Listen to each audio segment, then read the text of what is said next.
Hello guys, welcome back to my channel. आज के class में हम सॉल्व करेंगे एक्सरसाइज 5.1 का क्वेश्चन नंबर 20। तो चलिए, हमारे क्वेश्चन नंबर 20 में हमें क्या बोला गया है। Is the function defined by f of x continuous it x is equals to pi. Function given है f of x equals to x square minus sine x plus 5।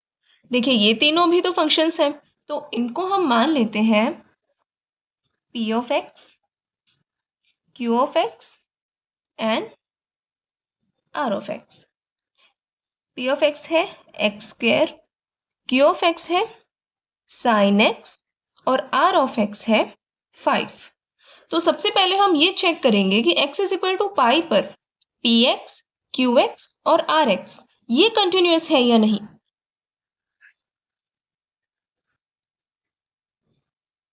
अभी ये क्या है, पॉलिनोमियल। अब पॉलिनोमियल फंक्शन है तो वो continuous होता है हमेशा।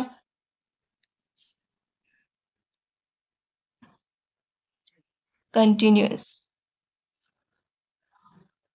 Because p of x is a polynomial। इसी तरह जब हम qx को देखते हैं, ये क्या है, sin x, एक ट्रिग्नोमेट्री फंक्शन। तो sin x, cos x और tan x ये जो तीनों ट्रिग्नोमेट्रिक फंक्शंस हैं, ये हमेशा कंटिन्यूअस होते हैं सभी रियल नंबर्स के लिए। sin x is always continuous for any real number। इसका मतलब qx भी कंटिन्यूअस है। और ये आपका होमवर्क भी है, आप ये खुद से सॉल्व करके चेक कीजिए कि sin x कंटिन्यूअस कैसे होता है। ठीक है, आप बहुत इजीली सॉल्व कर लेंगे। अगर फिर भी कोई डाउट रहे तो आप मुझे कमेंट कर सकते हैं। इसी तरह आर एक्स इक्वल्स टू 5। अब ये क्या है, कांस्टेंट फंक्शन। कांस्टेंट है तो ये भी कंटिन्यूअस है, क्योंकि कांस्टेंट फंक्शन जो होता है वो हमेशा कंटिन्यूअस होता है।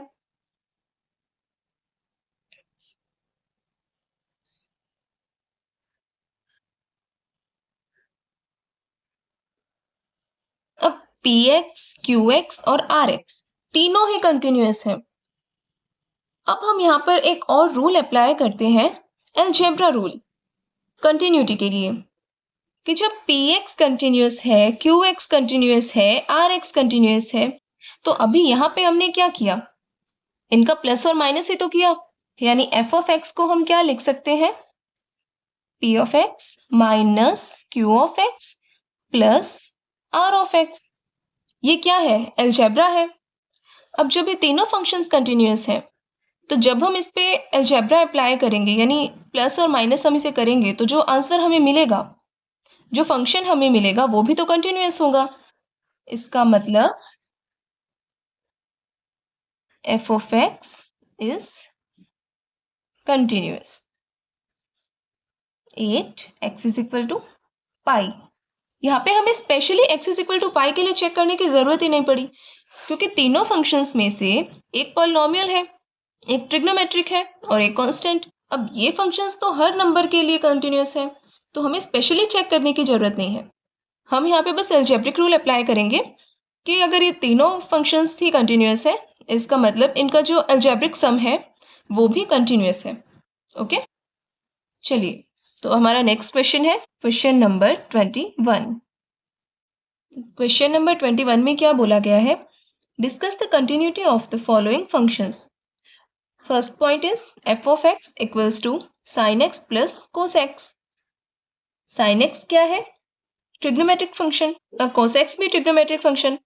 हमने अभी अभी डिस्कस किया था कि जो साइन एक्स और कोस एक्स है वो दोनों ही किसी भी रियल नंबर के लिए कंटिन्यूअस होते हैं। मान लेते हैं p x is equals to sine x और q x equals to cos x. अभी ये दोनों कंटिन्यूअस है।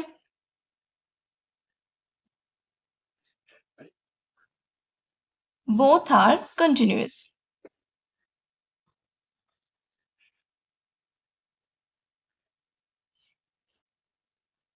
for any real number. अब इसका मतलब कि अगर px कंटिन्यूअस है, qx कंटिन्यूअस है, तो उनका सम भी कंटिन्यूअस होगा. Algebraic rule. तो f of x is continuous.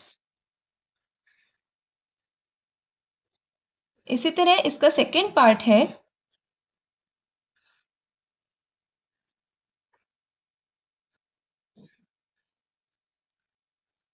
f of x equals to sine x minus cos x. देखिए अभी हमने क्या किया, सम. अब हम कर रहे हैं सब्ट्रैक्ट. लेकिन साइन एक्स और कोस एक्स तो दोनों ही कंटिन्यूअस है. अब दोनों कंटिन्यूअस है तो इनका सब्ट्रैक्ट भी कंटिन्यूअस होगा, यानी कि ये भी कंटिन्यूअस. और इसी तरह अगर हम इसके थर्ड पार्ट की बात करें,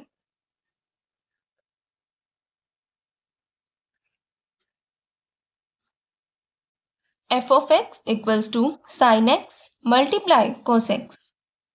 पी एक्स कंटिन्यूअस है, क्यू एक्स कंटिन्यूअस है, तो इनका जो मल्टीप्लिकेशन होगा वो भी कंटिन्यूअस होगा,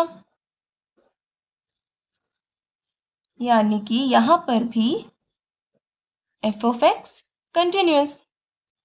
तो हमें ये रूल ध्यान में रखना है कि अगर दो या दो से ज़्यादा फंक्शंस कंटिन्यूअस हैं और फिर उन पर हम अलजेब्रिक ऑपरेशंस अप्लाई कर देते हैं, तो जो भी हमें आंसर मिलेगा, जो हमें रिजल्टेंट फंक्शन मिलेगा, वो भी हमारा कंटिन्यूअस होगा.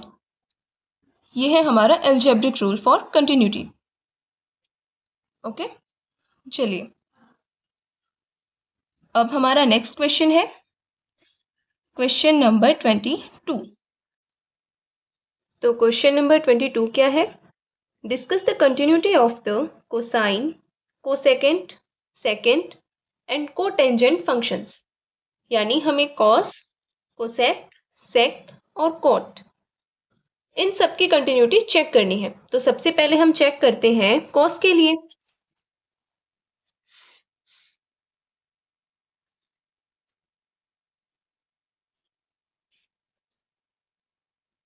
मान लेते हैं हमारा जो फंक्शन है वो है कॉस एक्स. हमें इस फंक्शन की कंटिन्यूटी चेक करनी है. तो सबसे पहले हम मान लेते हैं एक पॉइंट सी जिस पर हम इसकी कंटिन्यूटी चेक करेंगे. तो पॉइंट सी पर फंक्शन की वैल्यू क्या होगी? F of c equals to cos c. अब अगर हम लेफ्ट हैंड लिमिट पुट करें, क्योंकि हम x इज इक्वल टू सी पर चेक कर रहे हैं, लेफ्ट हैंड लिमिट पुट करें तो limit x tends to c negative f of x. अभी हमारे पास क्या है, कोई प्रॉपर पॉइंट तो है नहीं, और जो लेफ्ट हैंड लिमिट है उसका मतलब क्या हुआ, x लेस देन c, यानी x की जो वैल्यू है वो c से कुछ कम है. तो हम मान लेते हैं x is equal to c minus h. अब अगर x टेंड्स टू 0 है, क्योंकि लिमिट में हम यही पुट करते हैं x टेंड्स टू 0, तो c तो कांस्टेंट हो गया. इसका मतलब अगर x टेंड्स टू 0 है तो h टेंड्स टू 0 होगा. तो ये वैल्यूज हम यहाँ पुट कर देंगे, यानी limit h tends to 0 f of c minus h. Limit h tends to 0, function की वैल्यू पुट की, cos x है, यानी cos c माइनस h. अब देखिए ये एक फॉर्मूला बन गया, cos a minus b. cos a minus b का फॉर्मूला क्या होता है, cos a cos b plus sin a sin b.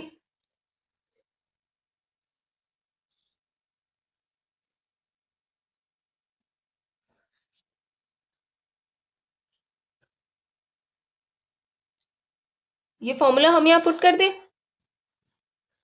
Limit h tends to 0 cos c cos h plus sin c sin h. यहाँ पर अगर हम h tends to 0 put करें, यानी कि h की जगह 0 पुट करें, तो cos c cos 0 plus sin c sin 0. अब sin 0 की वैल्यू क्या होती है, 0, यानी ये टर्म तो 0 हो गई, और cos 0 की वैल्यू 1, तो हमें मिला cos c। इसी तरह से अब हम चेक करेंगे हमारी right hand limit.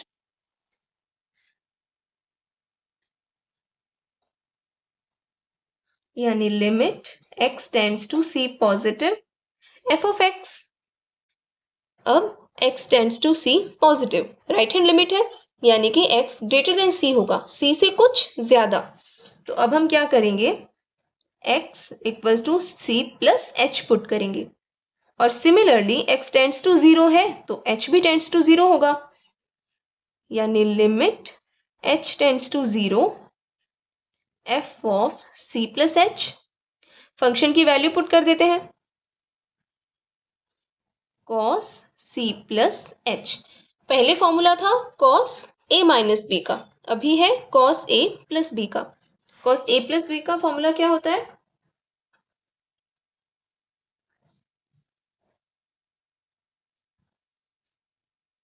cos a cos b minus sin a sin b। ये वैल्यू हम पुट कर देते हैं, तो limit h tends to 0 cos c cos h minus sin c sin h। और h की वैल्यू अगर हम 0 पुट करेंगे तो cos 0 की वैल्यू 1, ये हुआ cos c माइनस sin 0 की वैल्यू 0, इसका मतलब यहाँ भी हमें मिला cos c। तो अब देखिए c पॉइंट पर फंक्शन की वैल्यू, लेफ्ट हैंड लिमिट और राइट हैंड लिमिट तीनों इक्वल है, यानी f of c equals to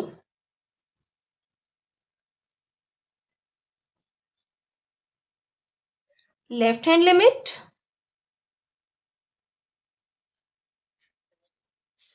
right hand limit, तीनों इक्वल है। तो ये जो हमारा फंक्शन है वो c पर कंटिन्यूअस है, और c क्या है, कोई भी पॉइंट हम मान सकते हैं।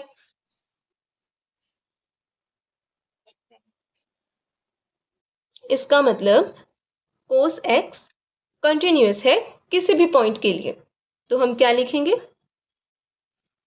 f of x equals to cos x is continuous for c belongs to R। चलिए अब हमारा सेकेंड पार्ट क्या है, cosec x।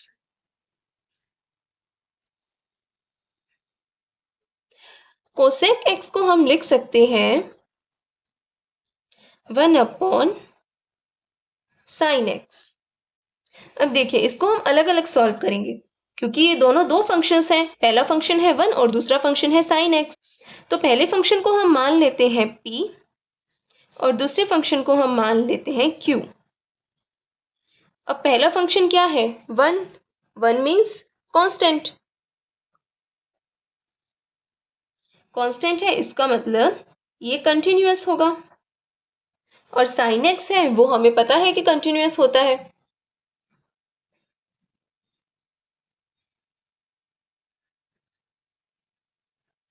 p भी कंटिन्यूअस है, q भी कंटिन्यूअस है।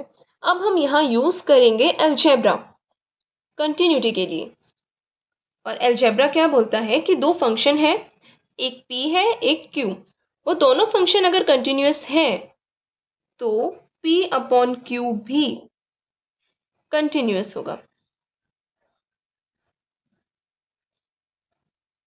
p और q दोनों कंटिन्यूअस है, तो हम ये अलजेब्रा यहाँ पे यूज करेंगे, px अपॉन qx यानी 1 अपॉन sin x, ये भी कंटिन्यूअस होगा। लेकिन हम इसे डायरेक्ट नहीं लिख सकते, क्यों, क्योंकि अगर sin x की वैल्यू 0 हो जाए तो 1 अपॉन 0 तो नॉट डिफाइंड है, इसलिए हम इसे डायरेक्ट नहीं लिख सकते हैं।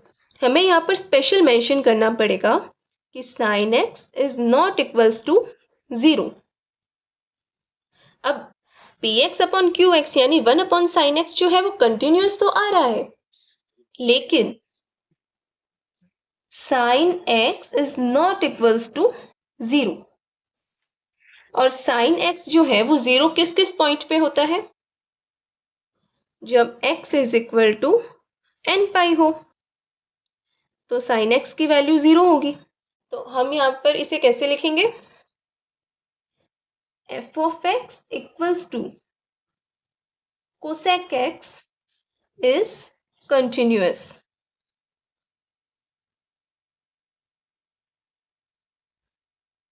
except x is equal to n पाई। यानी कि साइन x 0 नहीं होना चाहिए, तब ये कंटिन्यूअस है। और साइन 0 कब होता है? जब x की वैल्यू n पाई हो। तो x की जो वैल्यू है वो n पाई नहीं होनी चाहिए। इसी तरह हम हमारा थर्ड पार्ट चेक करते हैं। थर्ड पार्ट था sec x, इसे भी हम लिख सकते हैं 1 cos x, लेकिन cos x is not equals to 0। चलिए, अब px इज इक्वल्स टू 1, ये क्या है? कांस्टेंट। कांस्टेंट है तो कंटिन्यूअस भी है। और सेकेंड फंक्शन हमारा क्या होगा? cos x। cos x तो अभी हमने प्रूव किया कि कंटिन्यूअस है, तो हम डायरेक्ट लिख सकते हैं कि भाई ये तो कंटिन्यूअस होगा ही। फिर से हम अलजेब्रा यूज करेंगे।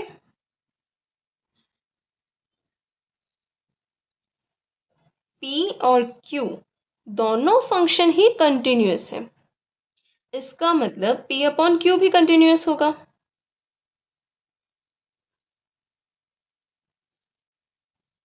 वैल्यू पुट कर दे तो f of x equals to 1 cos x equals to sec x is continuous except x is equal to, अब cos 0 नहीं होना चाहिए। और cos 0 कब होता है? जब x की वैल्यू 2n+1 पाई बाय 2 हो जाए। यानी x की वैल्यू ये नहीं होनी चाहिए।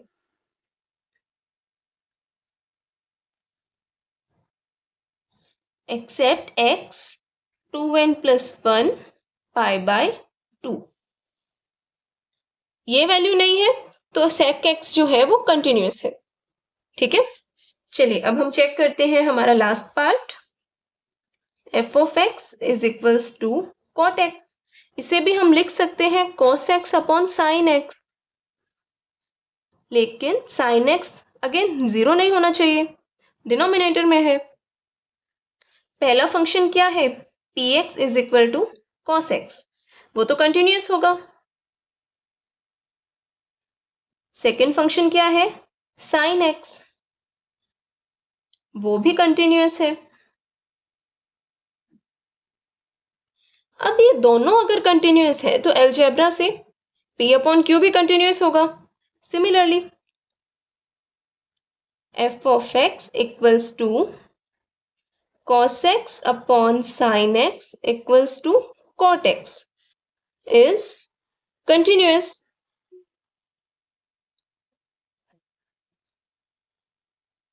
except x is equal to n पाई, क्योंकि sin x है वो 0 नहीं होना चाहिए। और sin x 0 कब होता है? जब x की वैल्यू n पाई हो, यानी x की वैल्यू n पाई नहीं होनी चाहिए। अब एक चीज आप देखिए कि फर्स्ट पार्ट में तो चलो हमें cos x ही प्रूव करना था, लेकिन यहाँ पे हमें cosec x प्रूव करना था, तो हमने sin x को डायरेक्ट कंटिन्यूअस लिखा।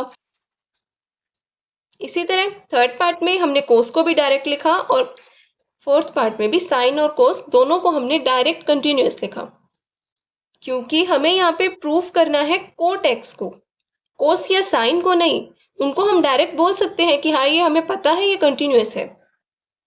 इसी तरह sec x में देखिए, जैसे 1 का हमें पता है कांस्टेंट है तो कंटिन्यूअस होगा, उसी तरह हम डायरेक्ट लिख सकते हैं कि cos x कंटिन्यूअस होगा। और सिमिलरली सेकेंड पार्ट में कि 1 कांस्टेंट है और sin x है, वो हमें पता है कि कंटिन्यूअस है। हमें sin x को यहाँ पे फुल डिटेल में प्रूफ करने की कोई जरूरत नहीं है। ठीक है, तो ओके फ्रेंड्स, आज के लिए इतना ही। आपको किसी क्वेश्चन में कोई डाउट है तो आप मुझे कमेंट करके पूछ सकते हैं, और वीडियोस पसंद आ रहे हैं then please like share and comment and subscribe to my channel. Thank you.